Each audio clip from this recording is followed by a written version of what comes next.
Hi friends, my name is Denise O'Hara, and some of you know me as Mrs. O'Hara because I've taught Sunday school to some of you, and I'm in my home, and I'm going to tell you a story about Easter that you can watch in your home, since we really can't be in church right now. But I hope to see you very soon when we can get back into our building. So the story I'm going to tell you is called The Mystery of Easter. We are in a time now called Lent, and Lent is the time before Easter that we use to get ready for the Easter holiday. It gives us time to prepare for that great mystery that is Easter. And in church, if we were in church, we would be using the color purple. You would see the color purple up on the altar. And the purple is the color of kings, so it's a royal color.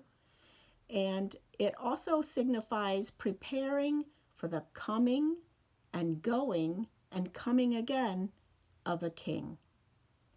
It's a little hard to understand, and it's called a mystery. Lent is a serious time, and it takes many weeks to get ready for Easter. I wonder how many weeks it takes. Well, I have a bag here, and something inside this bag is going to help us learn how much time it takes to get ready for Easter. So let's look inside and see what we find.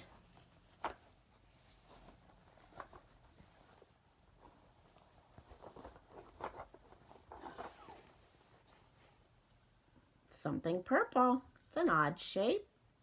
I wonder what that could be.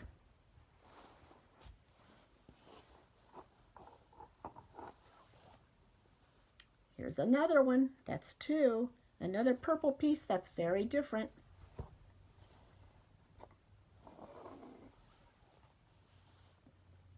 And another piece. That's three. 1, 2, 3. I wonder, when we put all this together, what Lent makes, right? Here's another one. That's 4. There's still more in here. The bag is still heavy. So it takes longer than 4 weeks. And Advent, which are the weeks leading up to Christmas, are 4 weeks. So Lent is longer than Advent. Here's number 5. And empty now with it's number 6. So it takes 6 weeks to get ready for Easter. So I wonder what this makes when you put it all together.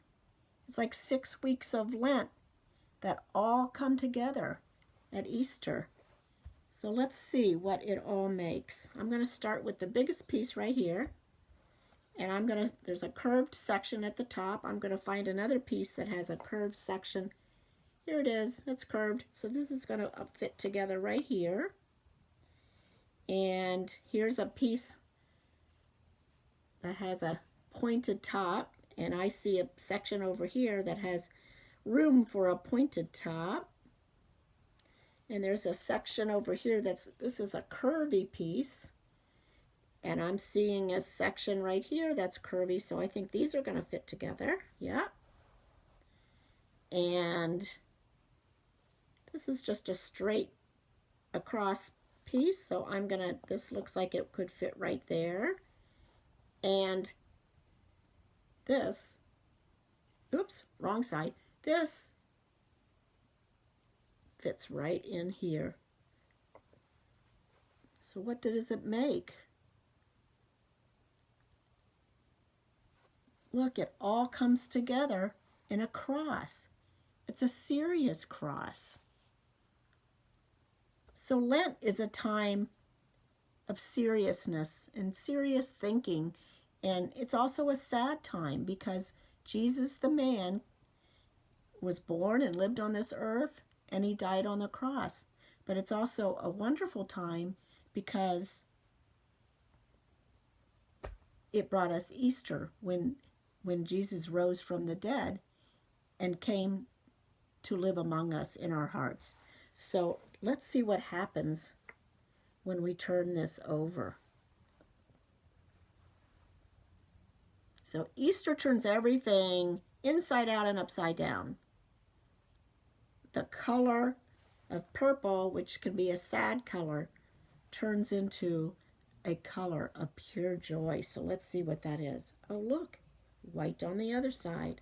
Let's fit this, make this all white, and it changes the feeling we have about this cross.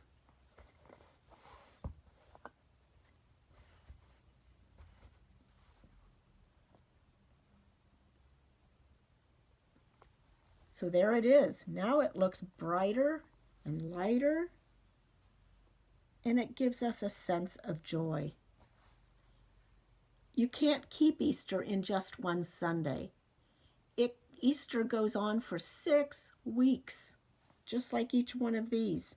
1, 2, 3, 4, 5, 6 sections, and 6 Sundays, in 6 weeks in Lent, after Easter, all the way up to Pentecost, which we consider the birthday of our church. So that's another big celebration.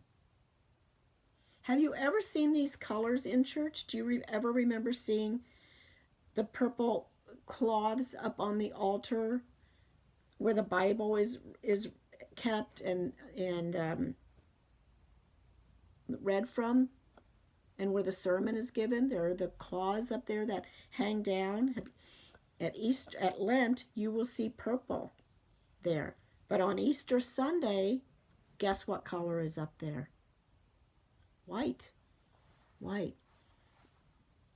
So I wonder how you feel when you see these two colors. If you see sort of the dark purple, does that make you feel sad? Or does that make you think there's going to be a big celebration? How do you feel when you see all white up there? I wonder what part of Lent that you like best. Lots of times people give something up for Lent. When I was a little girl, I gave up candy for Lent. For 6 weeks before Easter, I did not have candy. Some people try to do extra things for Lent, like volunteer to help people more than they normally do, or say extra prayers during Lent. They just try to make life a little different during Lent to make them think about God and your relationship with God.